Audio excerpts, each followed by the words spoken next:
Hi folks, and welcome back to Meaningful Money.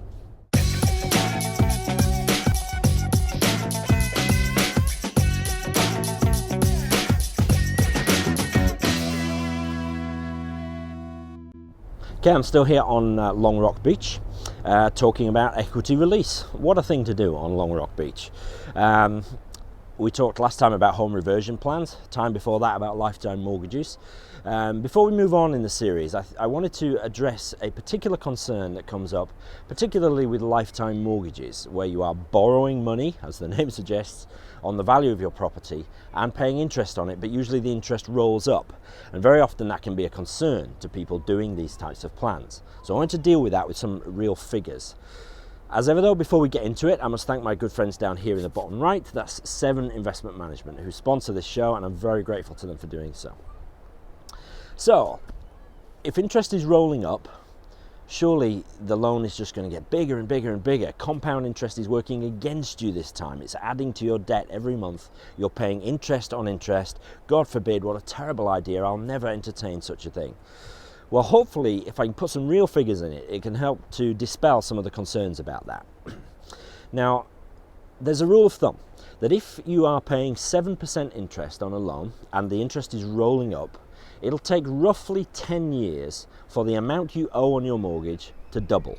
All right, so 7% rolling up interest, 10 years to double the loan, 20 years to double again, to quadruple it. So, you know, that's a useful rule of thumb if you're thinking about this. Well, let's put some hard and fast figures on it, okay? So I'm going to scooch just a little bit over here. And we're going to use a nominal property worth £200,000. And we're going to borrow 50 grand on it, so 25% lifetime mortgage. Now, the value of the property is going to increase by 3% a year. Okay, that's a lot less than properties have increased over the last 20-25 years. But properties values have, in many cases, actually reduced in recent years. So we've no idea, you know, exactly what it's going to do. But 3% is a pretty conservative estimate, I would have thought, about how house prices will increase from here on. The loan of $50,000 is going to have interest rolling up at 7% a year. Now, depending on how many compoundings are done, whether it's compounded monthly or whatever, then it can tweak these figures a little bit. And this is just annual compounding. So it's simple, but hopefully it'll serve a purpose.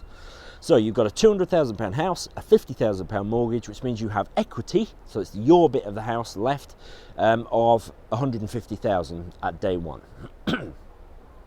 Well, after 10 years, the property is now worth £260,954.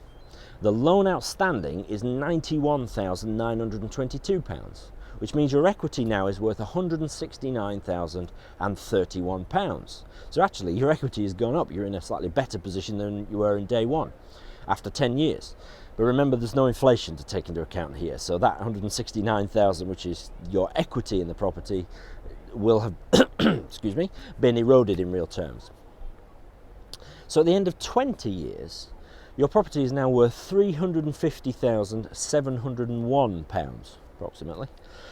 Your loan outstanding is £180,826, which means your equity now is £169,874, pretty much the same as it was in year 10. Excuse me, a little bit of a dry mouth thing going on. Should have brought a drink with me. So hopefully you can see that your equity has hardly changed at all throughout the 20 years of the loan. And actually it will take, using these figures, it will take 38 years for you to owe more on your mortgage than the value of your property. 38 years. Given that most people who do these things are in their 70s, 38 years is probably a big ask. Who knows? So, hopefully that's helpful. But that's a lump sum mortgage where you take out the full $50,000 on day one. What about drawdown mortgages? We talked about these the time before last. These are where you arrange a facility with your mortgage provider and draw down off it where, as and when you need to, and very often as an income. So because you're not borrowing all the money on day one, you're just arranging a facility, you're not paying interest on it all from day one. You're only paying interest as and when you draw it.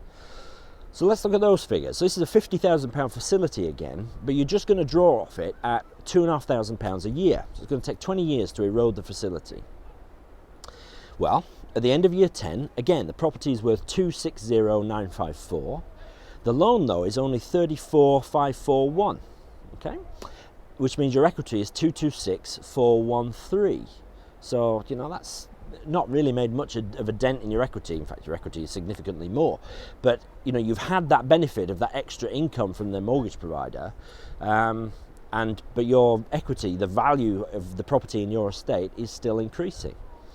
At the end of year 20, the value of the house is worth again 350,701. Loan outstanding is 102,488, meaning the equity is 248,212 pounds. So still a significant portion of equity in your estate for you to leave to your children.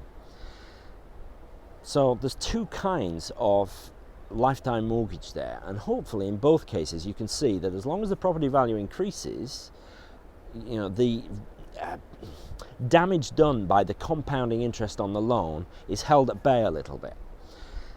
Now, I mentioned for the sort of lump sum mortgage, this 38 years, using my rates of interest and growth, 38 years for your mortgage outstanding to be more than your property is worth.